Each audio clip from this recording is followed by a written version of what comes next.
নমস্কাৰ প্ৰিয় দৰ্শক, পুনৰ এবাৰ সকলোকে এটা গুৰুত্বপূৰ্ণ ভিডিঅ'লৈ আন্তৰিক স্বাগতম জনাইছো।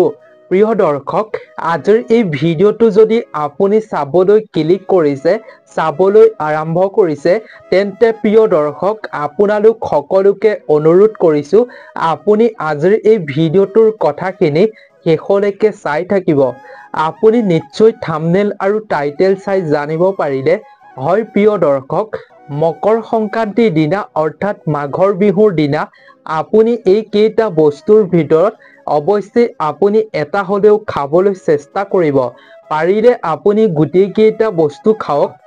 আপুনি আপোনাৰ স্বাস্থ্যৰ লগত ভাল ফল পাব পাৰিব। আপুনি সুস্বাস্থ্য লাভ কৰিবৰ বাবে সক্ষম হ'ব পাৰিব।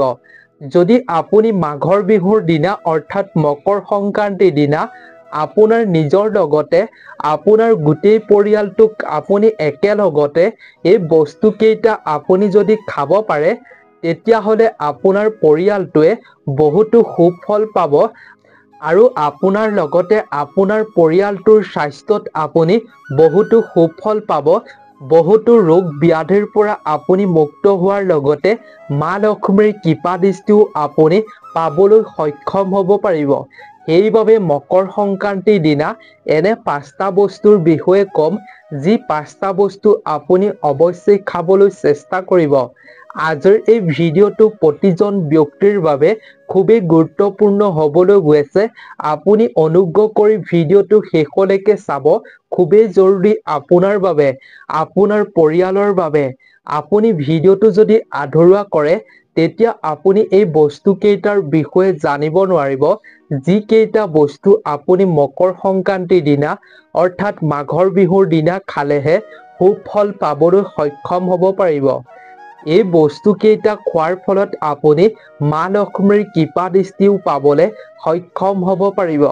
ভিডিঅ'টোৰ মাজলৈ আগবঢ়াৰ পূৰ্বে আপুনি কমেন্ট ছেকশ্যনলৈ গৈ ভক্তি মনেৰে আপুনি মা লক্ষ্মীৰ নাম অৱশ্যেই স্মৰণ কৰি ভিডিঅ'টোত এটা লাইক কৰিব বুলি আশা কৰিলো। প্ৰিয় দৰ্শকসকল, পৃথিৱীৰ বহু মানুহে মাঘৰ বিহুৰ দিনটোত বহু বস্তু খায়, বিভিন্ন বস্তু খায় আৰু পৰম্পৰাও আছে বিভিন্ন বস্তু খোৱাৰ।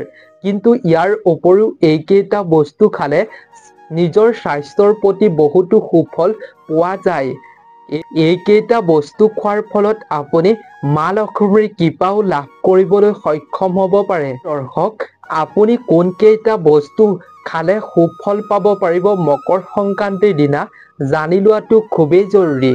গতিকে তাৰ আগতে আপুনি যদি প্ৰথমবাৰ আমাৰ এই চেনেলটোৰ ভিডিঅ' চাই আছে, প্ৰথমবাৰ আমাৰ এই চেনেলটোত ভিজিট কৰিছে, তেন্তে আমাৰ এই চেনেলটো ছাবস্ক্ৰাইব কৰি ছাইডত থকা বেল আইকনটো অল কৰি ৰাখিব। প্ৰিয় দৰ্শক, বহু লোকে নাজানে এই মাঘৰ বিহু অৰ্থাৎ মকৰ সংক্ৰান্তিৰ দিনা কি বস্তু খাব লাগে, কি বস্তু খালে গোটেই বছৰটোলৈ ৰোগ ব্যাধি বিভিন্ন সমস্যাৰ পৰা মুক্ত হৈ থাকিব পাৰি।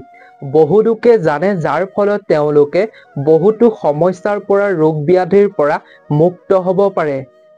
যিসকল ব্যক্তিয়ে এই দিনটোত নাজানে কি বস্তু খাব লাগে, সেইসকল ব্যক্তিয়ে চাই লোৱাটো খুবেই জৰুৰী আজিৰ এই ভিডিঅ'টো। আৰু যিসকল ব্যক্তিয়ে জানে, সেইসকল ব্যক্তিয়েও চাওক, কাৰণ আপুনি জনাৰ বাহিৰতো কিছুমান বস্তু থাকিব পাৰে, যিসমূহ বস্তু আপুনি নাজানে এই মকৰ সংক্ৰান্তিৰ দিনটোত যে এই বস্তুসমূহ খালে সুফল পাব পাৰি।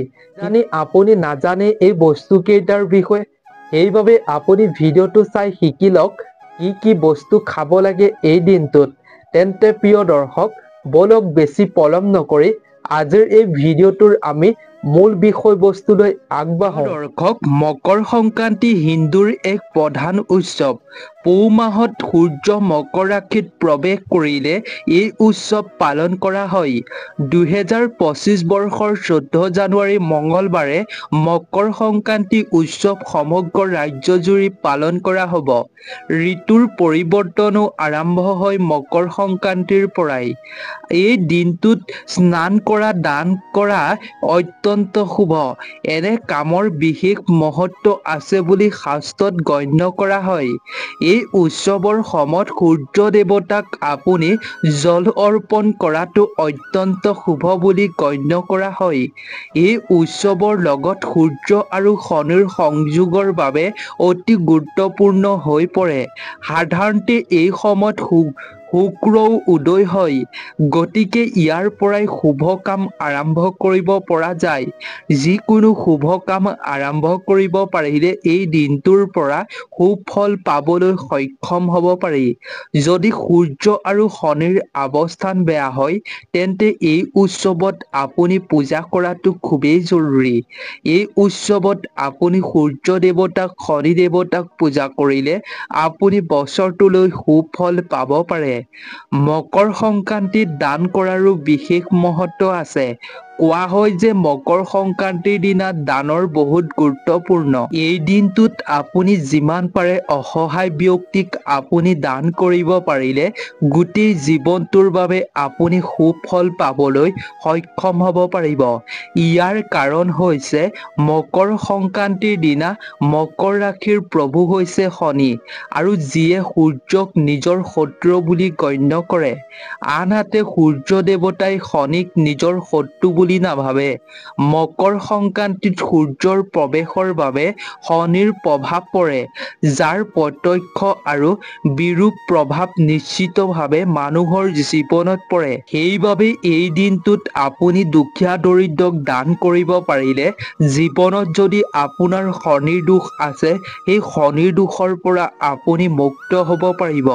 প্ৰিয় দৰ্শক, সেইবাবে আপুনি মকৰ সংক্ৰান্তিৰ দিনা ৰাতিপুৱা স্নান আদি কৰি আপুনি শুদ্ধ বস্ত্ৰ পৰিধান কৰি আপুনি সূৰ্য দেৱতাৰ উদ্দেশ্যে আপুনি প্ৰাৰ্থনা অৱশ্যেই কৰিব, জল অৱশ্যেই আপুনি অৰ্পণ কৰিব।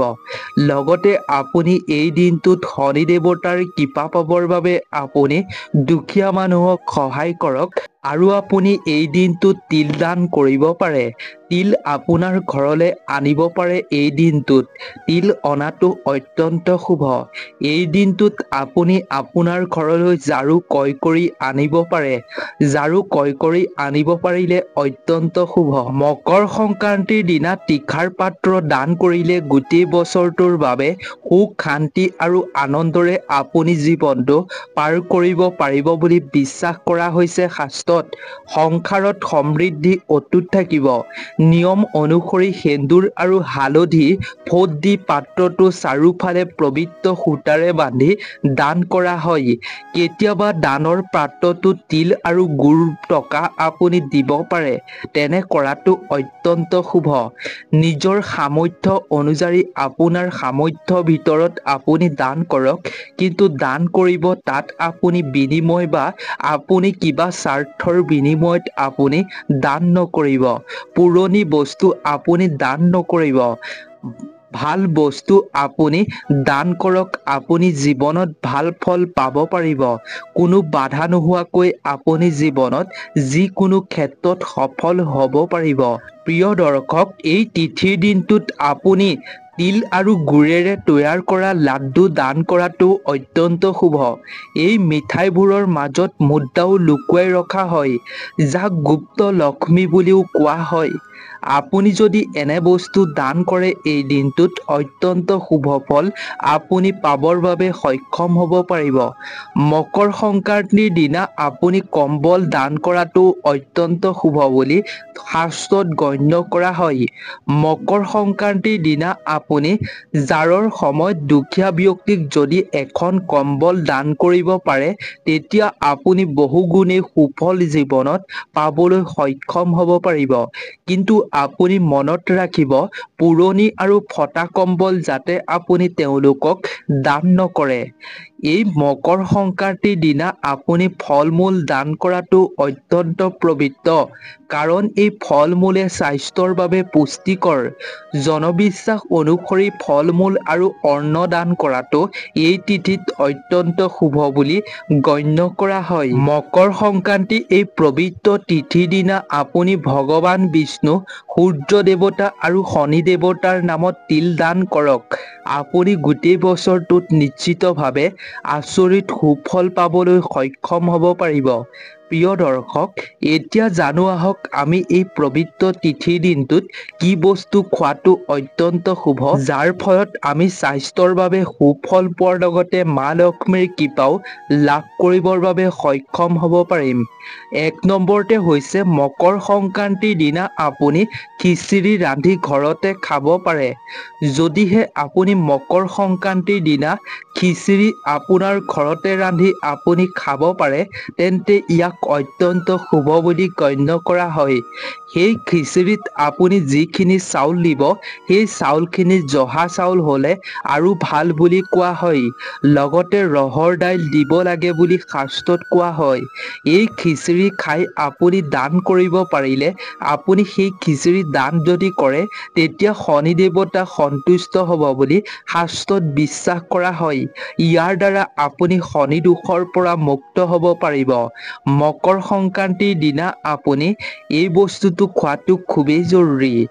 2 নম্বৰতে হৈছে প্ৰিয় দৰ্শক, মকৰ সংক্ৰান্তিৰ দিনা দৈ খোৱাটো অত্যন্ত শুভ। দৈ অতি শুভ বুলি গণ্য কৰা হয়। আনহাতে দৈয়ে হজম শক্তিৰ বাবেও অতি উত্তম। গতিকে এই পবিত্ৰ তিথিৰ দিনটোত আপুনি দৈ খাব, আপুনি জীৱনত সুফল পাব, আপুনি আশীৰ্বাদ লাভ কৰিব পাৰিব। প্ৰিয় দৰ্শক, 3 নম্বৰতে হৈছে তিল ভাল। গতিকে মকৰ সংক্ৰান্তিৰ দিনা আপুনি তিলৰ লাড্ডু খোৱাটো অত্যন্ত জৰুৰী। তিলৰ লাড্ডু খাব পাৰিলে আপুনি ভাল ফল পাব পাৰিব। ৰন্ধা বঢ়া ব্যৱহাৰ কৰিব পাৰে আপুনি। আশীৰ্বাদ আপোনাৰ ঘৰখনলৈ আহিব ভগৱানৰ। 4 নম্বৰতে হৈছে বাদাম। বাদামত প্ৰচুৰ পৰিমাণে প্ৰটিন থাকে। শীতল কালত আপুনি বাদাম খোৱাটো অত্যন্ত ভাল।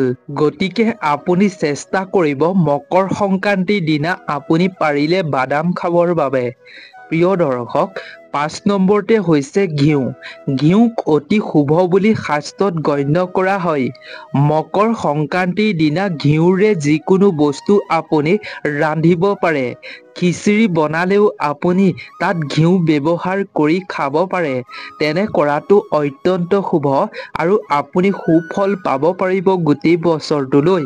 প্ৰিয় দৰ্শক, এইকেইটাই আছিল বস্তু, যিকেইটা আপুনি এই মকৰ সংক্ৰান্তিৰ দিনা খাব পাৰিলে আপুনি স্বাস্থ্যৰ লগতে আপুনি ভগৱান অৰ্থাৎ আই লক্ষ্মীৰ কৃপা পাবৰ বাবে সক্ষম হ'ব পাৰিব। আজিৰ ভিডিঅ'টোত আমি প্ৰথমেই যিকেইটা বস্তু আপোনাক দান কৰাৰ বিষয়ে কোৱা হৈছে, সেইকেইটা বস্তু আপুনি দান কৰি চাওক, আপুনি নিশ্চিতভাৱে সুফল পাব পাৰিব। দান কৰাৰ সময়ত আপুনি কেৱল ভগৱানক চিন্তা কৰক, ফলৰ আশা নকৰিব।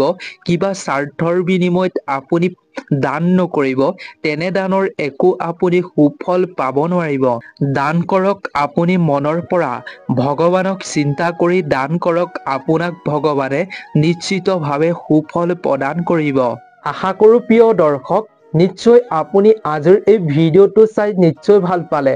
যদিহে আপুনি আজিৰ এই ভিডিঅ'টো চাই ভাল পালে, কিবা এটা নজনা কথা জানিব পাৰিলে, তেন্তে আপোনাৰ বন্ধুবৰ্গ আত্মীয় স্বজনৰ লগতো যিমান পাৰে শ্বেয়াৰ কৰিব, যাতে তেওঁলোকেও এইখিনি বস্তুৰ বিষয়ে জানিব পাৰে, তেওঁলোকেও গোটেই বছৰটোত সুফল পাবলৈ সক্ষম হ'ব পাৰে।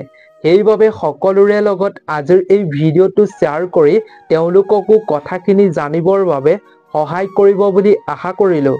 নতুন এটা ভিডিঅ'ৰ লগত আপোনালোক সকলোকে পুনৰ এবাৰ লগ পাম। আজিৰ এই ভিডিঅ'টো ইমানেই আছিল।